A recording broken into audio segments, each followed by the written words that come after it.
So apology in advance. I haven't speak for a long time, and if it's not Omar and Tomar, I won't be here. I won't be doing speaking. Maybe I'm a little bit rusty, so bear with me a little bit. So before I start my presentation, I just want to understand like how many of you here have tried to do business in China, excluding the Chinese developers, right? So how many of you have tried to do business in China? Quite a lot, all right. And how many of you have succeeded doing business in China? All right. Pretty standard response. Okay, well, should I, yep.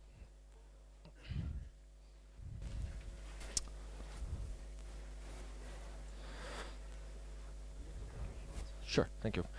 So I hope after this session, if you have any more question, and if you have any question during my session, feel free to ask, or you can ask me afterward.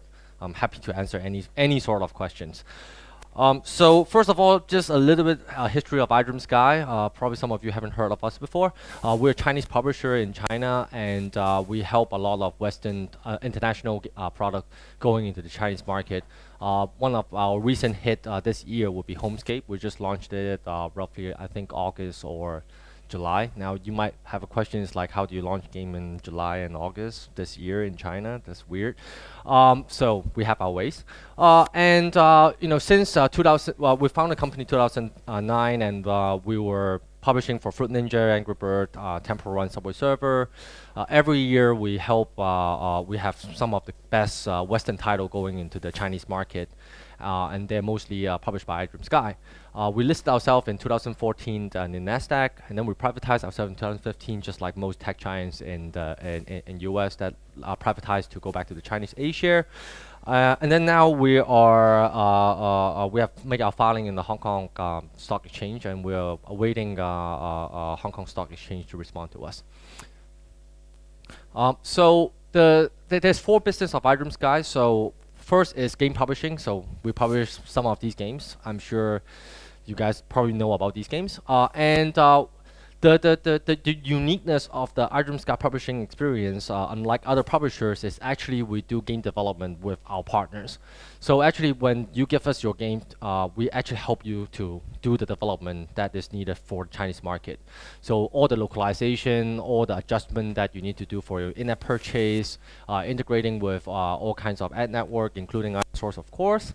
And also uploading it to all the distribution network, managing the ad inventory, the in-app purchase. We do it all for our partner, and that's also why a lot of our partners like to work with iDreamSky, because we are kind of like a one-stop solution. The minute you sign your game to us, pretty much from that point onward, it's just emails. You just need to look at your email and say, yes, I like that, I don't like that, Jeff. All right, I want my paycheck. And we do all the heavy lifting. The other part of our business is to do online user service. So we have three different online user service that we provide to the Chinese users, including our VIP service, including game communities, and also matchmaking games.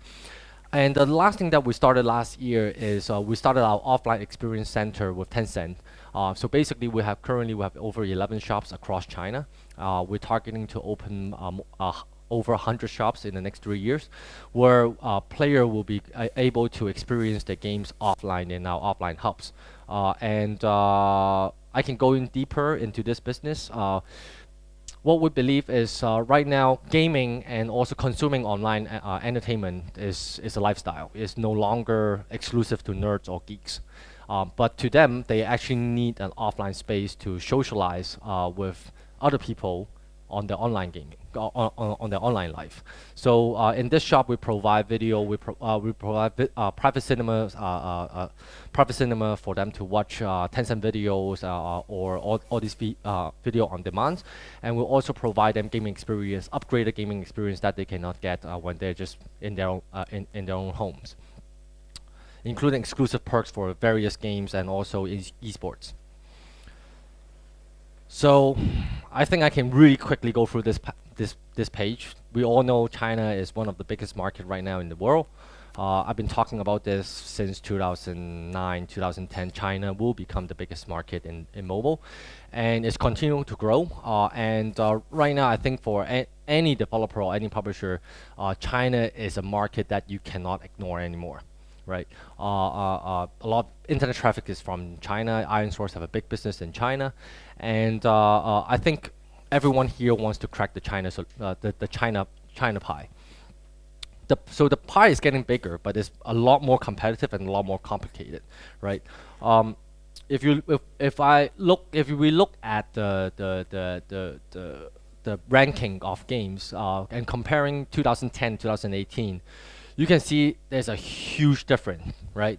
In 2010, when iDreamSky started the business, there's a lot of international content like Fruit Ninja, Angry Birds, various Angry Bird Doodle Jumps, very old names, but very Western. But if you look at 2018 now, like, I think most of them are Chinese-made products. Yes, it's mostly Chinese-made products, right? It's either Tencent, it's either Ali, it's either NetEase, or local Chinese Chinese publisher. And the local developers are making games that is very highly competitive, including like PUBG, including like Hero of Valor, which have lots of DAU and MAU. It's also a pain for a lot of developer to come into the Chinese market. One, the law, government relationship, lots of Android channels, fast-changing market. It all possess lots of challenge to go into the Chinese market. Where in the state, you have Iron Source to help you sort most of your problem with UA. Apple and Google is pretty standard, and the hardest part of launching game in the international market is always about UA, right? And Iron Source is doing a great job in that already. But in China, not only UA is the only problem. There's a lot more problems that you need to deal with. There's something that I want to emphasize on is the reason why China is also a very challenging issue is when iDreamSky started in the business 2010 or before, the way you distribute Android or mobile application is by pre-installation. 2011 to 2012, you rely on carrier billing, carrier app stores. 2014, there's third-party app store like 360s, Xiaomi's, and Huawei, Oppo. Going forward, 2015-16, we have hardware manufacturer stores like Huawei, Lenovo store, Xiaomi store being up and rising, and then on top of that, we have WeChat, QQ, and social networks app stores. Now, if we fast forward to today's, we have lots of super apps in China. We call it the super apps in China, like Douyin, which is a mini video app. We have like Jing Toutiao, which is the news app, which is also representing huge distribution mass. Now, 2017, 18 and forward, we also believe that other than all these historical distribution player, we believe that offline is going to be a huge play into the future distribution business. So you can see, as you can see, the Chinese app distribution ecosystem is constantly changing, almost on the 2-year to 3-year cycles, and that's why either you need to have your own team on the ground to really understand the shifting nature of the Chinese market, or you really have to find a publisher or a partner that really understand the Chinese market and understanding what is the most effective way to distribute your app going forward. Now, when you publish a game outside of China, then it's pretty standard. It's Google, App Store, and user acquisition. But in China, there's localization, culturalization, government approval, getting the app onto all the stores, complicated marketing approach. Not only you need to do UA, you need to figure out how you do UA. Are you just doing UA on other apps, or are you doing UA on other games? And how do you approach the ad inventory? There's international players like Iron Source, Unity, and various players, but there's also the local Chinese players like the Tencent ads, the Baidu, the NetEase, and so forth, right? And also brand marketing is also quite important in the Chinese market. So then you need to find ad agencies that actually help you do brand marketing. And then now there's also offline that is also making the issue more complicated. So the way iDreamSky approached this is we believe that distribution is a service. So not only we have a traditional publishing model, which is we offer you MG and we talk about how much what our forecast is. We also offer a secondary model, which is if you have a game that you just want to distribute it in China, you don't really need a publisher, but you want someone to help you to just get the government approval, making sure your app is on other app stores, giving you advice on how to make changes to your game, and you will do it yourself if you believe that you have enough expertise to do that. We also provide that service as of 2007, end of 2017. So what do publishers do in China? So of course the most obvious thing is to localize your game. So on the side you see is some of the localization we did for Subway Surfer, and then on the other side you see is what we do for Temple Run. So we license local IPs or Asia IPs like Ryu, Ken, or even movie IPs, movie celebrities in Temple Run. Now, user behavior is also a very different topic when you approach the user in the West and the user in China. In China, one of the couple things that is are very different. So, I think for most of the Western eyes, when you look at the Chinese game, it looks really complicated. It looks like the first page of UI is filled with all kinds of buttons. It's so unelegant, right? Per se. But with our user analytic, it shows that Chinese users have a very user behavior. So a very good example that I can give you, right, was in Subway Surfer, and this is an old example, but it's a very obvious example.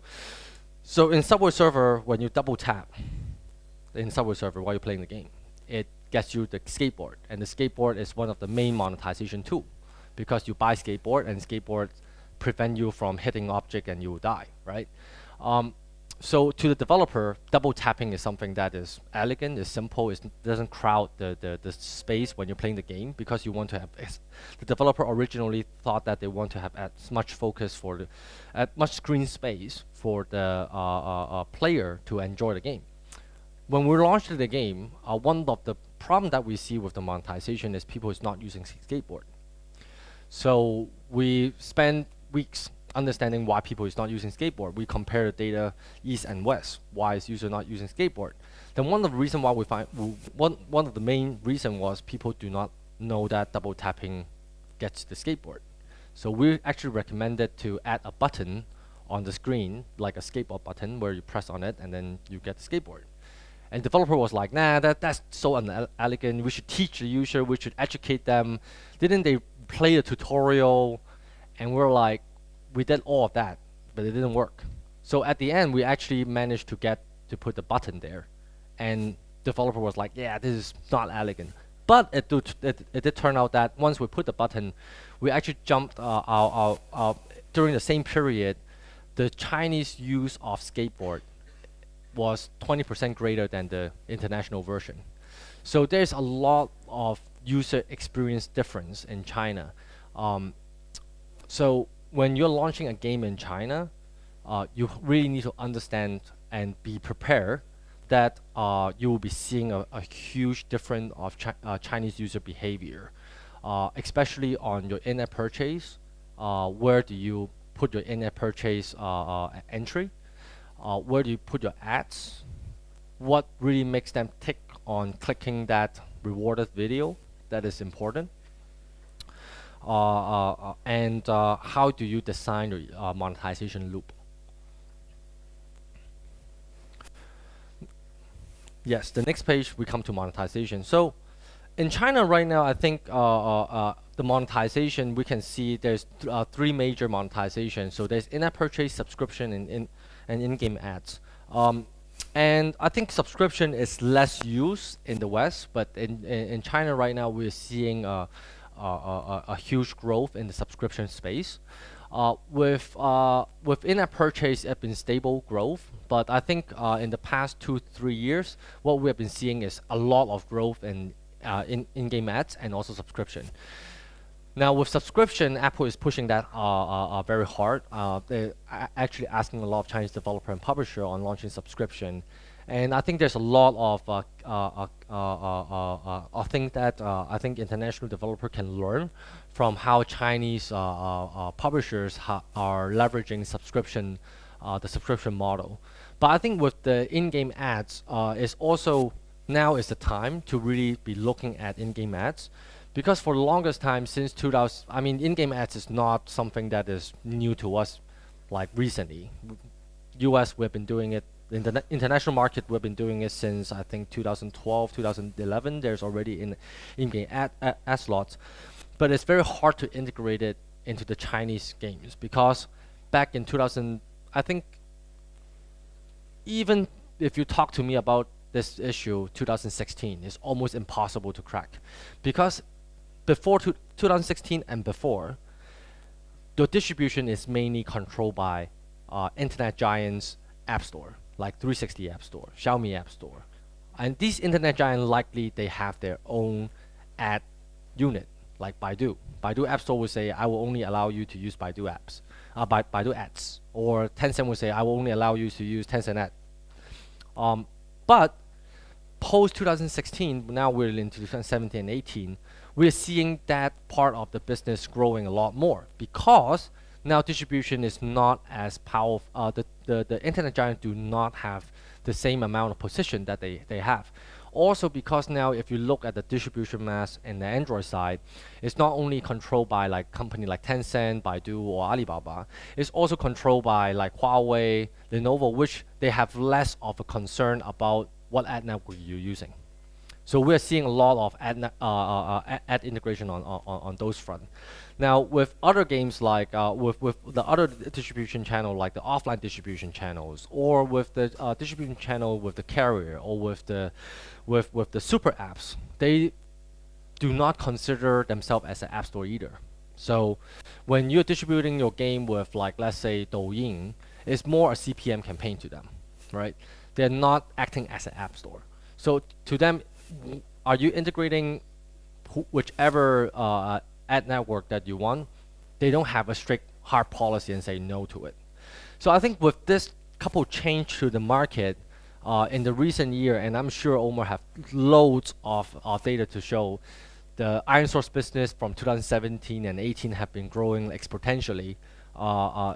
Is the reason because distribution is also changing, and this ad space is also changing very rapidly. Now, the other question that maybe you will have is hyper casual, right? How is the hyper casual game doing in China? And one of the reason why, one of the things that you'll be thinking about hyper casual is, it seems like hyper casual in China is going with the HTML5 model instead of an app-based model, and that is so far that's the trend. And I think if you're going into the Tencent HTML5 games or the mini game apps, then of course they are also promoting using ads monetization, because they couldn't crack the Apple problem, so they're actually relying on ads. So I think the ad-driven game in the next in the next 2 to 3 years at least, from my opinion, I think it's going to see a lot of growth. So if any of you here is making ad-driven games, which I believe a lot of you here are, this is the time to come into China to explore that. So of course, as a publisher, we also do cross-promotion, channel marketing, and user acquisition. Right now, if you look at the online marketing and user acquisition, it's becoming very, very, it's not robust at all.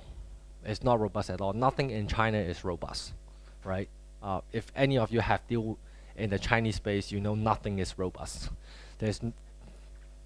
It's just how China is, and everything is a lot more complicated.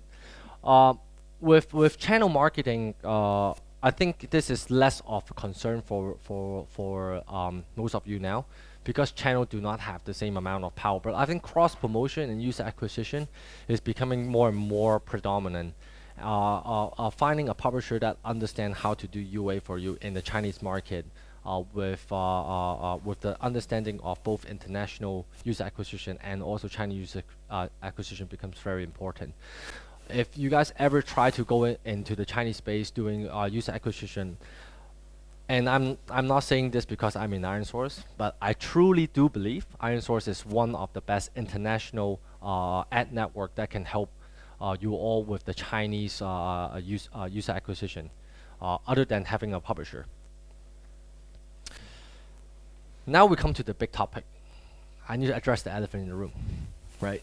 I think this is the biggest topic for today. I think this will be a question everyone wants to ask me too. In the past 4 months, I think, everywhere I go, and that's the reason why I don't want to go anywhere, right? It's because every time I go, like I was in Gamescom, I was in E3, or everyone asks me the same question: Jeff, what's happening in China? How do we launch game in China? Is the China government going to kill the game industry? Why are they doing this?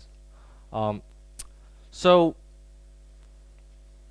I have a long version and a short version. I think the plain and simple version that I will give you is first of all is don't listen to rumors. There's a lot of rumors that is freaking people out. I've been hearing rumors that there's going to be no license giving out in the next 2 years, right?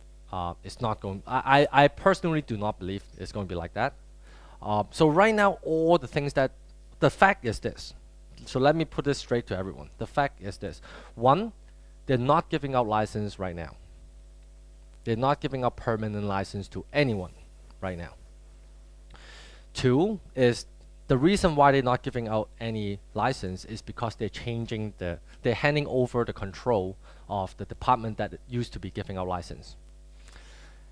So because they're still on the handover situation, they're still working out their internal mechanism, they couldn't give out any license. Those are facts. All right. Now, everyone that I've been hearing about, like it's going to be 2 years, it's going to be like November, December, they're going to resume. Those are all rumors. All right. Now, in the meantime, China publisher can actually still launch games if they're willing to do a monthly. There are channels that the government have made it clear that you can do closed beta or some sort of test in. As long as when you're doing tests, you're not monetizing with in-app purchase, which sounds like music to you guys, right? Because that means you can monetize with ads. Now, there's also rumors talking about is like HTML5 version do not need license. I would say don't bet on that. They're going to license everything eventually, right? So if you're just going in for some quick buck, sure, they can do that. But if you're going for the longer term, it's better to make sure that you have a publisher or a partner that understand how to do government approval. In the meantime, like iDreamSky, we have been launching game in the past quarter. We launched it a couple games. We launched the Homescape, which is an international title. We launched it 2 games on WeChat. So it's about do you want to go through all the hassle of like monthly approval and so forth. So it's not as bad as what you guys are hearing. It's not great, but it's not as bad. Right now, I think it's a huge challenge for in China to launch game because there's so much unknown. People is freaking out. Publisher are more, how to say, cautious on the game that they pick because on various rumor. So my take to this is first, you guys can always launch in iOS, right? And launching in iOS, you can monetize, you can use ad. If you can find a partner in China that will bring your game into the Chinese space, great. If not, just work on iOS for in the meantime. That's my opinion, my suggestion to all of you.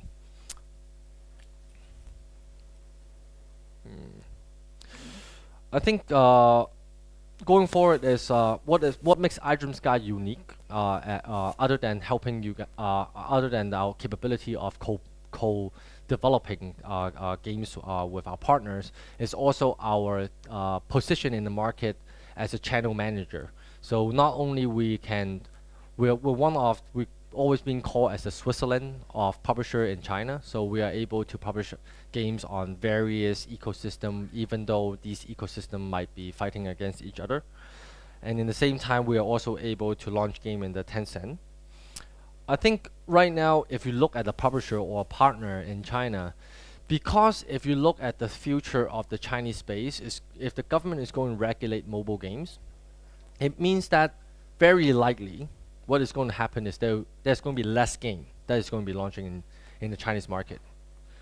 Now, if it's going to be less, it means that you cannot look at your game as a short-term investment anymore. You should be looking at your game as a much longer-term investment. So are you able to monetize your game other than just monetizing in the gaming side? Are you able to monetize it as a brand? It's going to be a topic that I think in 2019 is going to be very, very important. Because if there's less game launching, it means you have less competition, but in the same time, it means that publisher, for you to go through all that hassle of launching a game in China, you want to make sure you can fully monetize that game.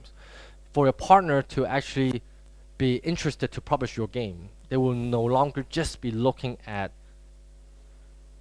how much they're going to look at games to maximize their revenue, right? So in let's say if every publisher used to have no limit on games that they can publish, then it's only come down to their bandwidth. But if let's say in the future the publisher will only say like, well, we are only going to launch 10 or 12 games, right?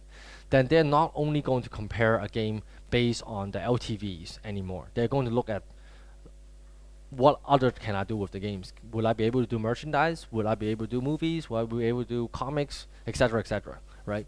So going forward, I think if you're looking at launching your game in the Chinese market, other than just other than designing your game to have extremely high LTV or extreme good funnel for user acquisition, you should also be looking at how to build your game to create a fan base, create longer term revenue.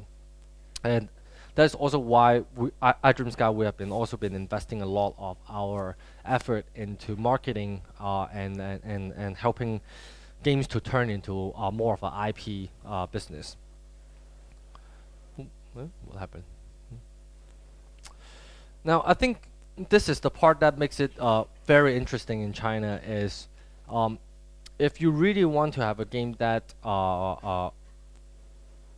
if you really want to have big success in China, offline marketing and brand marketing is almost a must to do. In China, if you get like 100,000 DAU, or even if you get 1 million DAU, it's not something to be really proud of, given that we have like billions of people living in China. Yes, like I said, I was talking with my friends in Miniclip when I say like, oh, I'm an 800 people company, and they're like, oh, you big, and I'm like, no, in China I'm small. 800 is small company, small maybe medium at best. So offline marketing is something that we find it more and more getting used in China, and I think offline marketing is a lot more robust in China than anywhere else in the world, because if you have ever been to China, you know how QR code is so popular. Everything is QR code, right? So unlike in the state where you do brand marketing on offline or on TV, you really cannot track how well it does. In China, because everything is QR code based, you can actually track much better in China. And also because even though China is a huge population, it's actually quite centralized in the tier 1, tier 2 cities. So actually offline is becoming, we are seeing is getting more and more powerful. So an example that we have this year was when we did an offline campaign in one of our games.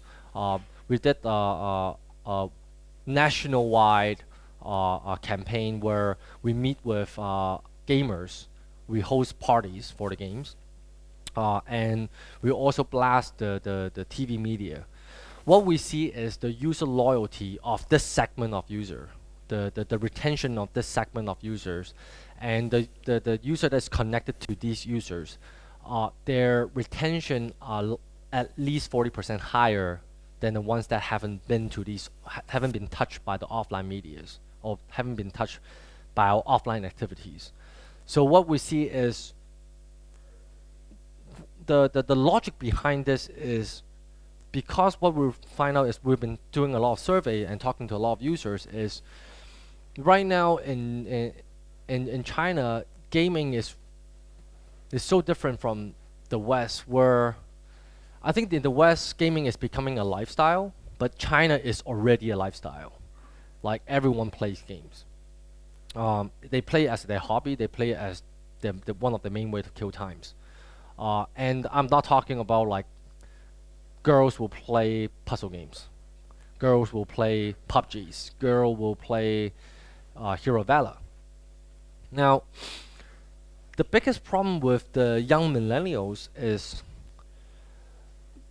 their world is so consumed on the online space that they don't do anything offline anymore. It's because there's nothing offline. There's no activities offline that is connected to their online world, right?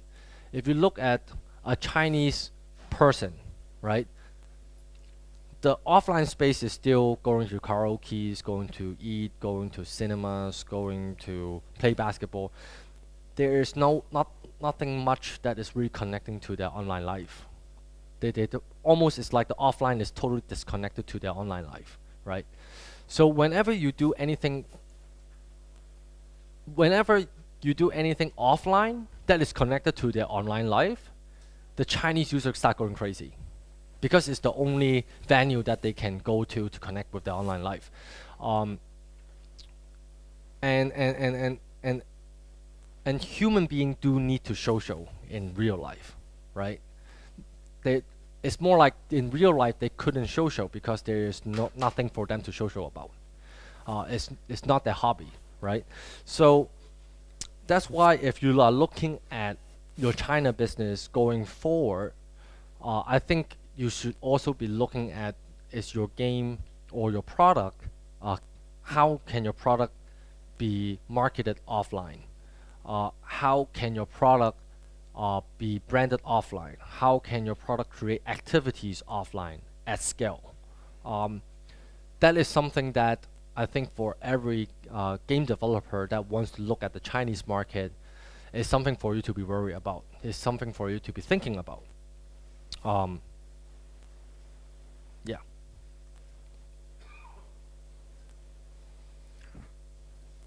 So lastly, I'll be talking a little bit about like some of our case study, like Temple Run, which is one of our oldest game. Right now, we still have roughly around 6 million DAU. We still have roughly around 20 million MAU.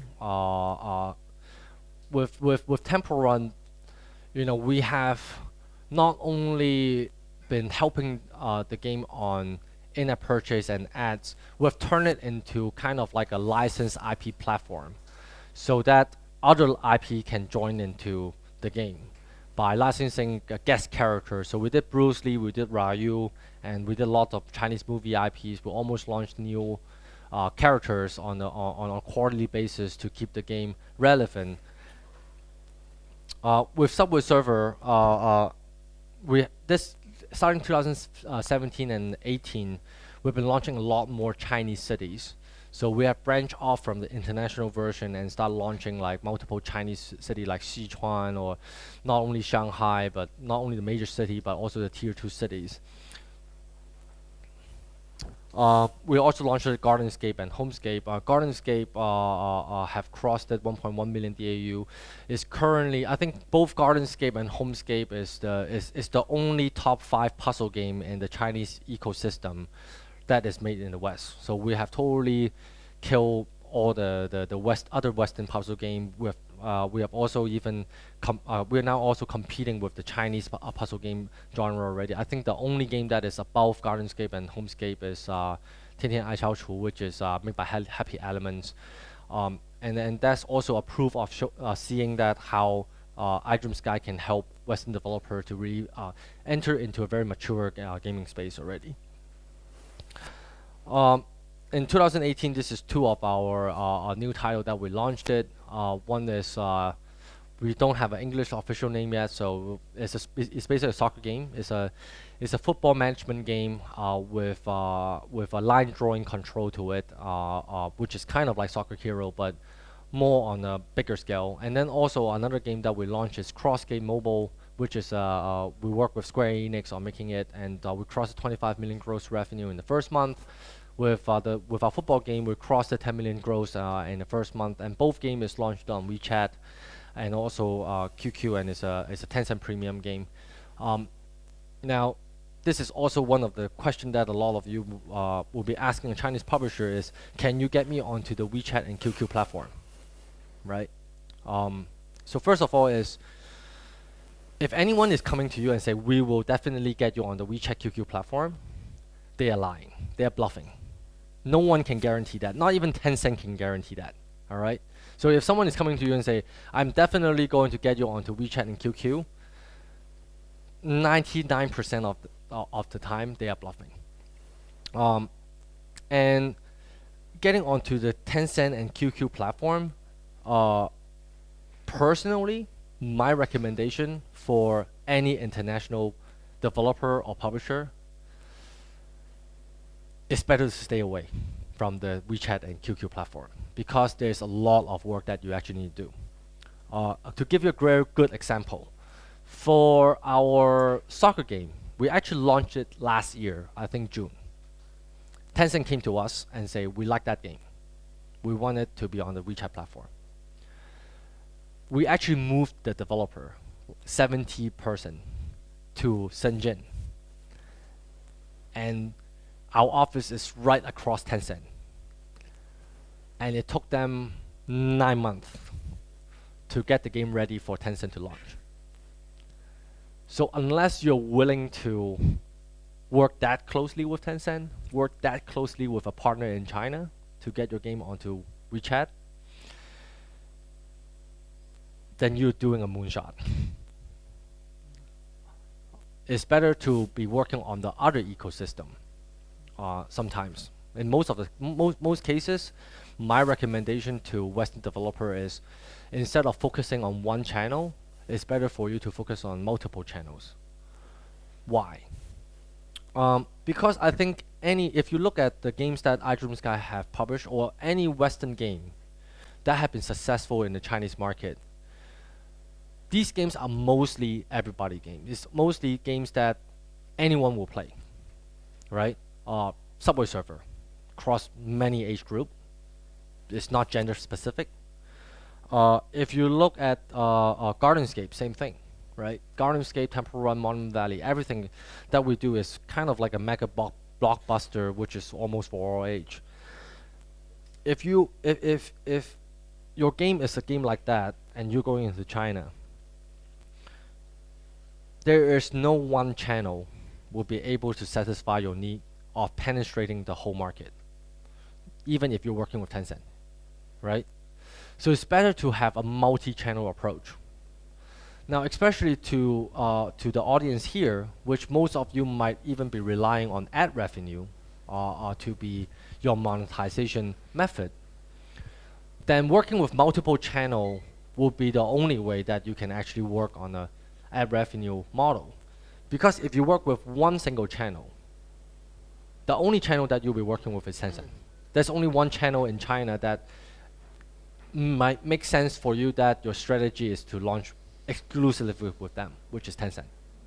And Tencent likely will force you to use their ad network already, and etc. etc. You will not be able to explore as much as possible with your ad monetization. With the audience here, you want to understand more of your user. And if you launch exclusively with Tencent, same thing. You might not have the same amount of understanding of your user. They may be only giving you very basic user analytic, right? So if you want to launch a game in China, and with this audience here, I think it's better to have a multi-platform approach where you can actually understand your user better. You can monetize your user with ad network freely. So unless you have a game that is very special that you believe going to WeChat, and I'm happy to provide a free third opinion if you have a game that you think that it will work better in this strategy. I'm always open to getting a WeChat and say, hey Jeff, can you look at my game and what do you think? But I think in most cases, it's better for international developers to go full channel penetration in China, which gives you most freedom, and also let you monetize in different method that you want to, and also understand the Chinese user base better. In the long term, it's also help you to monetize your brand better, because if you have more user understanding, then you understand how to drive your brand for the next iteration or for the next update or for the next sequel. Now Q&A.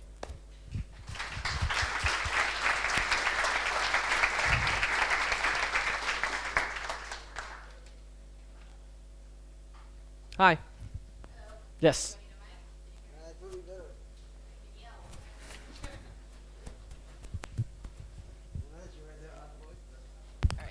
Yeah, hi. Hi. Thank you very much. It was really interesting, very insightful. So you mentioned the distribution changes and how ads are becoming more dominant. And Mishka yesterday, we had him talk about a lot of the mid-core, hardcore trends in the world globally. So I was wondering, considering the difference in gaming culture that you mentioned, the offline gaming culture, and also how different the China app charts are different in terms of how dominant RPG games, hardcore games, traditional Chinese games are. How do you see, what are your predictions in terms of hyper-casual as opposed to the more traditional mid-core, hardcore games? And how do global games fit into this ecosystem? Yeah, so I think with hyper-casual, this is a space that is great for international developer to come into China. The reason why I also believe hyper-casual game is something that international developer have edge against Chinese developer is first of all is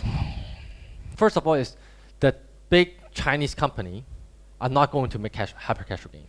Their team is not designed to make hyper-casual game.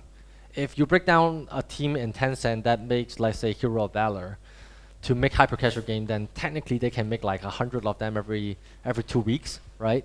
But they're not trained that way, right? They don't understand how to make hyper-casual game. In fact, if you look at hyper-casual game, it's not really about data analytic, right? It's more about like, do you understand how to innovate and make it fun, right? And have that like one very unique control or mechanism that makes it work. Chinese is bad at that actually. Chinese is really bad at that. Chinese is only good at looking at games how to make it even more monetizing, right? How to put in more in-app purchase across the whole game. How to make it as complicated as it is. Hyper-casual game is about how to make it as simple as it is, right? It's the reverse of what any Chinese developer understand. So I think Western developer have an edge on the hyper-casual space. With mid and hardcore game, I think is a lot more grimmer for international developers because if you look at mid and hardcore game, unless you have an extremely big brand, it's very hard to penetrate the Chinese market. The other thing that I'll be with mid and hardcore game, I think the part that to a lot of I think the silver lining here in mid and hardcore game is if you look at the Chinese chart right now, there's two types of mid and hardcore game. There's one that is highly competitive, right? Like the PUBG and the Hero of Valor.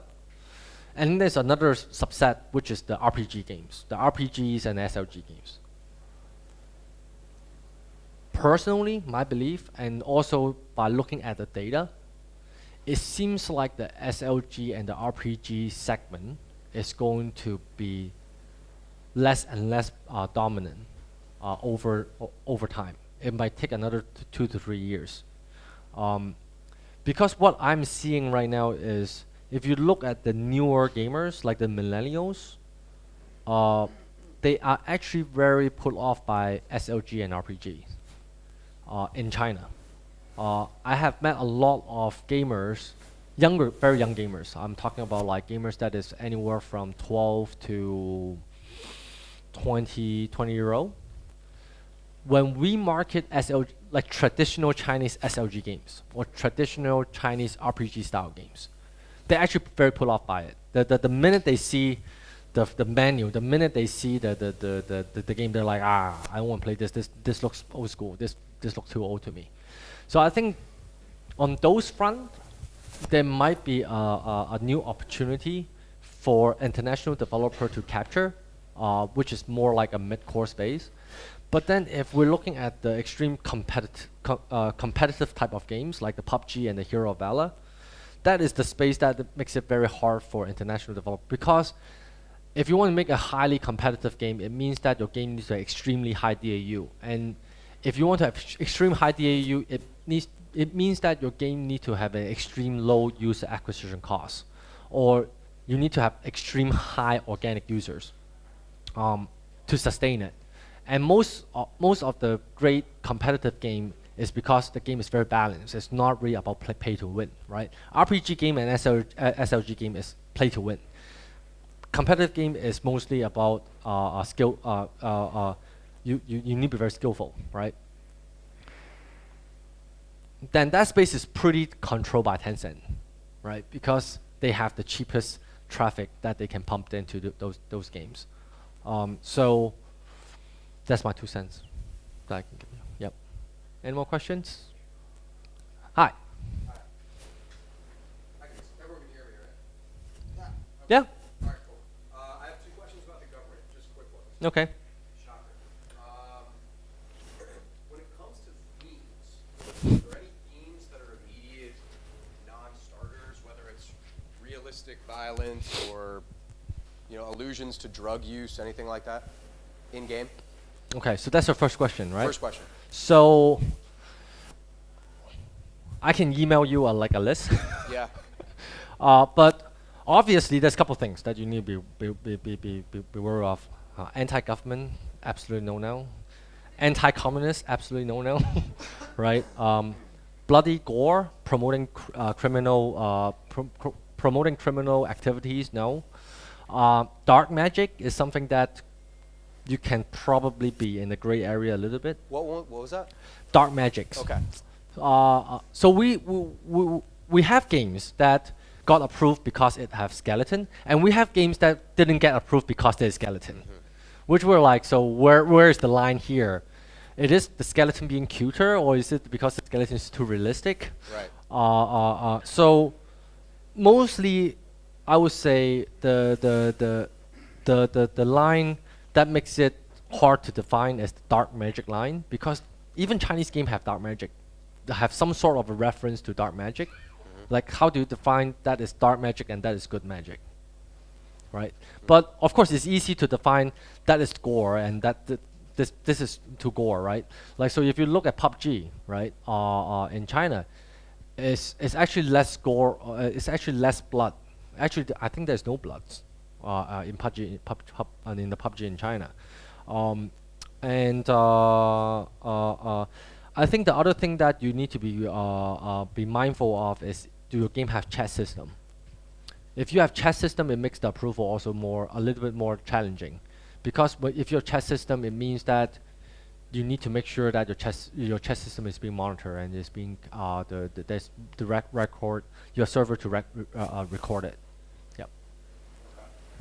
And then my other question is, while you're in the negotiation phase with a potential Western developer, publisher, whatever it may be, is there any ability to get any sort of assurance okay from the government, or does that deal need to be closed and that game needs to be ready for formal review? So I don't know how other publishers do it. Yep. The way I do it is, whenever we actually get into a negotiation phase with our developer, Yep. we have already sent the game to our government relationship people to look at. Okay. And they will actually give simultaneous to us that? simultaneous. Okay. So I won't sign a deal when my government relationship people say there's no way we can get approval. And mostly before I sign the deal, I will already be telling my partner, if we are signing a deal, I need to make these changes to your game Per the government. to get approval. Okay. If your partner is experienced enough, they should have a good grasp or good understanding of telling you before you even negotiate, right? To most of our games, we actually, like, even when I was looking at one of the recent big hit, Scum, the developer came to me and I'm like, You know, this is a really tough game to get approved. There's a lot of gore use. There's a lot of things that would just be thrown out, right? We already have discussion where how we can make the game appropriate for the Chinese market, right? So I think if you're dealing with China partner right now, if you're dealing with the tier 1, tier 2, they should have a very, very, very good grasp and can tell you almost immediately is your game going to be doable in China, and if they want to launch it in China, are there any specific change they need to make? Yep. Maybe